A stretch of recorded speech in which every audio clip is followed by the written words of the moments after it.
Hello and welcome to another edition of Be Still My Soul. And today we're looking at Psalm 64. Now in Psalm 64, the enemies of God and the enemies of God's people and King David in particular take center stage. The cunning and plotting is elaborated, and then a brief description is given of God's response. And the lesson of the psalm is this: shooters will be shot. Those who shoot unjustly, those who oppress others, will themselves be shot, and be shot by the very arrows that they shoot. You see, wicked people may oppress the righteous and seem to do well momentarily, but we don't need to worry, because they will be judged by God, and that judgment will be swift, appropriate, and complete. There's three things I want us to see in this psalm. The first is the cry of complaint. Verse 1, hear my voice, O God, in my complaint. Preserve my life from dread of the enemy. David voices his complaint to God. The word voice here expresses that David's prayer is personal and verbalized. He personally talks to God and brings his complaint. And his complaint is this: preserve my life. My life is at risk. I am outnumbered, outmanned, and there's no way I'm going to survive unless you intervene. He lives in dread of his enemies. That is, he fears that he will be paralyzed by fear. And so David wants to be free from that. He wants his mind cleared and asks that God will preserve him.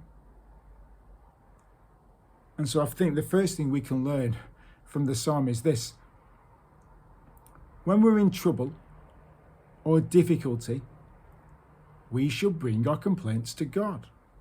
We should bring our troubles to God. If you're in a place of work, you often have a HR department or a complaint department where you can bring your concerns, your troubles, your complaints. Well, God is the ultimate complaint department. He's powerful and good. He listens carefully and he acts appropriately.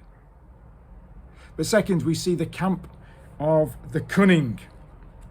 In verses 2 to 6, David describes his enemies, and they could be a description of the enemies of any righteous person. And he describes a number of things about them. First, he describes their gang. Verse 2, hide me from the secret plots of the wicked, from the throng of evildoers. These people plan in devious and cunning ways, not because they have to, but because they want to. That's their nature. They're like the people of Psalm 2 who plot and scheme against the Lord and against his king.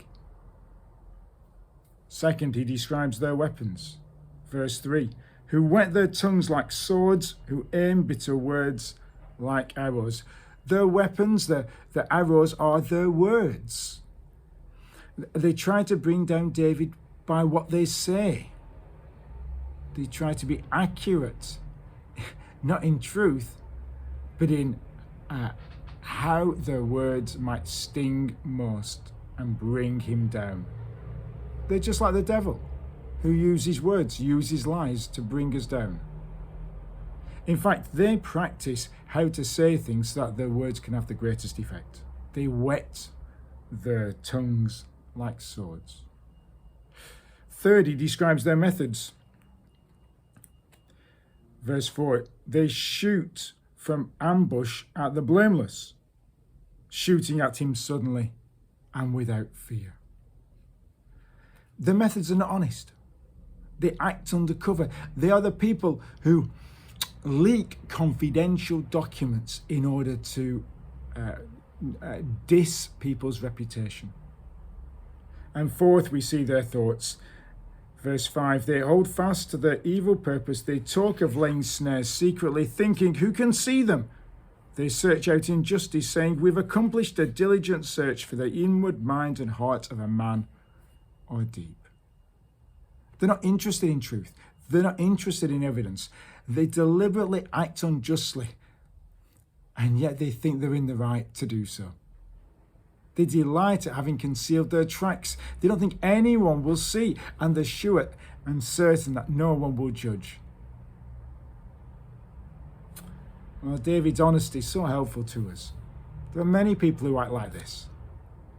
At best, it can be frustrating, and at worst, it can be really painful. But we shouldn't be surprised when this happens. It has happened in the past. It will happen in the future. It will happen to you and me. Our danger is that we want to respond in kind, but we shouldn't do. We should be aware that the wicked are acting wickedly. And we should wait for God to act. And that's the third thing we see here, and that is the joy of judgment. You see, in response to David's complaint and prayer, in response to these people acting wickedly, God acts. Verse 7. But God shoots his arrow at them. They are wounded suddenly. They are brought to ruin with their own tongues turned against them. All who see them will wag their heads. In response to these people, God acts swiftly. He acts appropriately. You know, we can think, God, you're taking your time here. Well, God always acts at the right time. And when he acts, it's quick. You know, we've had this long description of David's enemies, and now we have a verse and a half to describe God's action. It is quick, it is fatal, and it is an example to all. And the way God acts is by causing the evil actions of evil people to rebound back on themselves. Do you see that in verse 7? God shoots his arrow, and they are wounded suddenly. He brings their own tongues against them. Their shot, their arrow, their sudden acting, their tongues all end up coming back on themselves. The shooters will be shot by their own shooting. How good is the justice of God? Do you know, when we see people acting badly, don't we say to ourselves, I wish what they were doing would happen to them? Well, God says it will. It will. And everybody will see that he will, and will be astonished. They will be concerned. They will wag their heads, as we're told in verse 8. They'll say to themselves, well, they had it coming to them. Now, in response to God's action, there is fear and there is joy. Verses 9 and 10. Then all mankind fears. They tell what God has brought about and ponder what he has done. Let the righteous one rejoice in the Lord and take refuge in him. Let all the upright in heart exult. See, that is the appropriate response to God's action of judgment and deliverance. Fear and joy. See, when people see God's power, that is the response that they should have. We should be amazed at God's judgment on sin. We should ponder it. We should proclaim it. We should meditate on it. And as we meditate on God's justice, that becomes a comfort to us and to everybody who acts rightly. You see, the Lord of history will act and will vindicate the righteous and judge the wicked. And one day everyone will see how he does that and has done that in Jesus Christ. You see, God sent Jesus Christ into this world to crush sin and evil. And he has done it by being crushed himself on the cross, taking upon himself our sin and the evil of our lives, being crushed in our place to deal with it once and for all for you and for me. And so we can look back at the cross and see God's judgment, which we deserved, placed on Jesus Christ. And if we trust in him, we can know for sure that that God's justice has been satisfied and we are redeemed. But not all sin has been crushed at the cross. And one day, Jesus Christ, the judge of heaven and earth, will stand as judge on those who rebel and refuse to submit to him. And they will be judged. And they will be crushed. You see, the response to this is fear. But it's also joy. The Lord will establish justice on the earth. And that's a good thing. Thanks so much for tuning in.